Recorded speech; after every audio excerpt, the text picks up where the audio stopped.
Hello everyone, Alan McCannon here. Today we're doing an interview with multi-time world champion Mike Schmidt. Mike, how many world championships has it been? 19 now I've got. Wow. And you hold the current long run in the 12 gauge of 2,532 straight. How did it feel to do that? It was a lot of work. That was back when Wayne was really shooting well, and he'd established a record in the 23s, 24s, and I had a good year and ran them all one year, 16, 1700 straight, and got in. Had another 700, 800 the year before, and I was over it by the world shoot. I actually had the record going into the next year, and I was just going to add to it. And didn't make it very far early in the year at the Masters at one of my first shoots, but it felt good to finish it up at the world shoot. Something I needed, worked on for 25 years. Right. And you've got a number of 4-bys, 5-bys. Yeah, 21 4-bys, 22 maybe, and 11 5-bys. That's quite an accomplishment. Well, what is your favorite part of skeet shooting? It's kind of been in my blood since I was young. My dad used to do it a lot, and it's just like it's just part of my life. It's always been in my life. And why do you keep shooting? Probably because of that. I wouldn't know what to do if I quit. I've been doing it since I was 12, 13, and it's been a part of my life. Yeah, I can imagine. One of the questions we have is, what kind of vision do you have? My vision's corrected vision. I had LASIK years ago, but it's been so long ago that my visions need to be corrected again. And with correction, it's about 2015. At times, it's been 2010 with correction. All right. And how much do you practice, and how do you practice? I used to practice a lot when I was younger. Of course, it was easier, and age has caught up with me a little bit. So it started to bother me a little more now, my back or whatever, shooting that much. So I generally shoot 200 singles, and then 50, 100 doubles, and a little more if I can in a session. But I always shoot the whole round of singles, the whole 100. I don't skip out on station 7 and 8 or nothing like that, just to keep the routine the same as it would be in a tournament. Right. And how much choke do you use? Not necessarily practice, but when you're in the tournament, you choke for your doubles and your regular skeet and shoot-offs and so forth. Well, I found the chokes to be different over the years. I used to shoot a lot of federal shells, and federal shells, you had to use a lot of choke, at least improved cylinder chokes in all the gauges to get good breaks. And since then I shot Remingtons and double A's, and I found double A's to actually pattern the tightest to where I'm shooting currently 4,000s to 5,000 choke in the 410, 28, and 20. And they break them just as well as improved cylinder did with the federals. And for shoot-offs, I'm shooting a 12 gauge in doubles, and a lot of my shoot-offs, my second choke would be 10 to 12 thousandths. Well, do you have any special diet or exercise that you before the tournament, or is there anything you eat? I know I like a cheeseburger in the middle of the day, for the protein. But what do you? Anything in particular? No, exercise is good. I mean, I'd been on exercise routines years ago, and it does help. Your reflexes are better. Everything seems to work a little better. But it's not during a shoot. It's more in the off season to keep yourself tuned up. The South is a little different than shooting in the North. The heat bothers me a lot more, so I found the Gatorade helps me get through. I've had a couple spells since I've been in the South of dehydrating, and I found out that the Gatorade and Powerade seem to take care of that problem.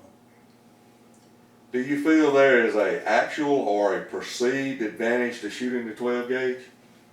There's an actual advantage. You got more lead. It's like the difference between the 410 and the 20 gauge, I believe. You have to calculate it, but do you feel better off with a 20 or a 410? It's the same question. You've got more lead. The bottom line. Somebody told me years ago, you shoot a 12 gauge because it's a 12 gauge, because you got so much more lead, especially shooting doubles. You just got a better chance of breaking hundreds with the 12 gauge. Right. And how do you feel about shooting say you shoot an auto and an over and under. So how do you feel about shooting an auto and versus just shooting one gun? I find it isn't so boring over time. I've always had, back when we first started shooting, we were shooting 4 different guns, whether it be 4 1100s or, barrel sets. You had different barrels. I didn't shoot the tube sets until I was in my mid-20s. And so the auto's always been easy for me to shoot. And virtually that's why I started shooting whether it was not 1100. Is the lower recoil of the auto worth the loss of shooting one gun? For the shoot-offs and the 12 gauge and the doubles, I've gone years of just shooting the 20 gauge, and I've only had, I went 1 year and never broke 100 in doubles. Next year I broke 2 with the 20 gauge, and last year, just going back to the 12 gauge, my first year, I don't know how many I had, 4 or 5, and I expect to get that over 50% this year, which would get me in at 9 or 10. So do you do any kind of visualization before you step on the pad or any of that? More of my break points. I don't visualize what I'm going to hit. It's just, where I want to break the bird, is what I'm looking for. Setup. It's all more setup than it is visualization. Right. Do you look for a lead or sight picture, or you just look hard at the target, or a combination of the two? Or? No, it's somewhat of a lead being in front of it. You got to be in front of the bird and have your gun moving the same speed as the bird, and try to judge that. If I'm not as fast, I got to speed up. I'm looking more my how I'm flowing with the bird. Well, what kind of, do you see any particular detail on the target? I mean, they're just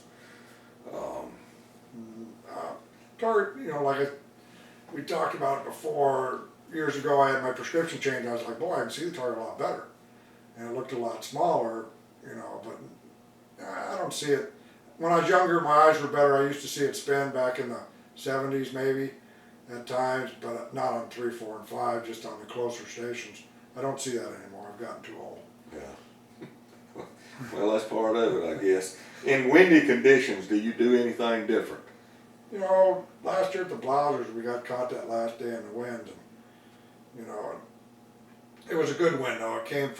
It was from station 8 to 4. It wasn't blowing across the field. It was blowing 8 to 4.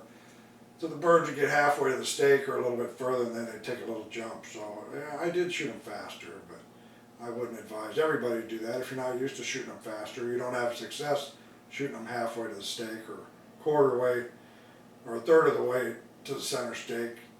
You're going to have trouble. Your scoring going to go better, but if you got success with it, you're better off shooting them quicker if you can. Yeah, well, we had a lot of wind at the Masters too. Yeah, the Masters was a different wind. It was sideways. Right. Yeah, it's a little testier. Yeah.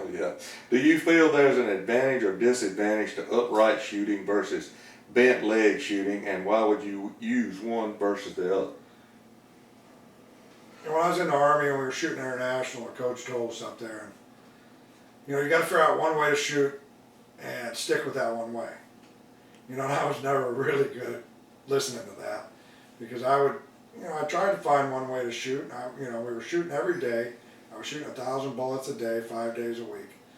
And, for a month or two, I could stand up straight and hit them. And then all of a sudden, one day I'd go out there, I couldn't hit them, so I'd change the way I shot, and I'd get to hit them again. But I did find out generally one way was better for me than the other at a given time. I broke my records with the 12 gauge in the late 90s. I was squatted down pretty good, but if every time I tried to stand up, my scores went way down. So I had to shoot like that. I was forced by scores, by results, to stay down. Whereas lately I've tried to go lower when I switched to the Krieghoff to get lower, and that didn't work well for me. So I've been forced to stand up. That's where I find my best scores. What is your thought process when at a tournament? The first bird. If I'm going to a shoot, it's a tie one. One bird at a time, like I always said. I'm just trying to work that and get over to 2 and be ready to shoot 2. It's just keep it comfortable as practice. See your birds work on your break points where you want to break them. Right. And your thought process when you're shooting and shoot-offs, anything? Same thing, I've gotten a real simple process to shoot my doubles now. And it's what I had in the late 90s, and it works again for me with the Krieghoff. And it's just where I want to break that first bird to set myself up, you know, real well for the second bird. And if I get out of that area, I'm in trouble, so I really pay attention to that. And do you keep a journal or any kind of records? For years I did. You know, it was required by us on the U.S. shooting team when I was shooting international to have a journal. And even before that, when I was shooting American, I did keep a journal. And at the end of every year, it made it easy for me to tell where my trouble was. I missed a lot on 3, 4, and 5, so I concentrate my practice in the early years on the targets I was having trouble with in the tournaments. And that's how I got up quite a ways, but you know, life's changed a little bit, and thankfully I don't miss as much, so I don't have to worry about what I missed. I should still keep a journal, but I haven't had time to do it. What is the biggest problems? I know you've helped a lot of new shooters and worked, coached people and so forth. You've helped me a lot. What is the biggest problem you see with new shooters' equipment? Equipment out there is, you know, all over the place. Tube sets, you know, you got 6 different tubes, and so they all have to shoot in the same place. And I find a lot of them ain't shooting in the same place. 1 or 2 is off, and you know, so how can you be consistent if your equipment ain't consistent? It's the biggest part of the game. Triggers, top and bottom barrel, 2 different trigger pulls on them. If your equipment's not consistent, you can't be consistent. So it really is the biggest part of our game.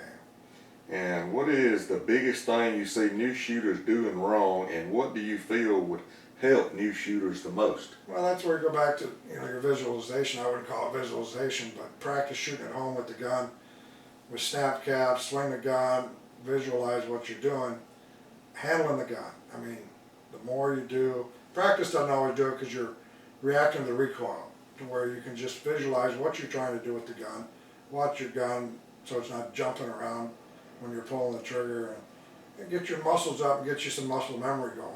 That's the biggest advantage we have doing new shooters. We've done it for so many years that we know pretty much how fast a high 2 and a low 6 is going to be. So we can react accordingly to it where a new shooter can't. Well, Mike, I really appreciate you taking the time to go over this with us. I hope everyone that gets a chance to watch this will get a lot out of it. And I'm Alan McCannon, and hope y'all enjoyed it. Good day.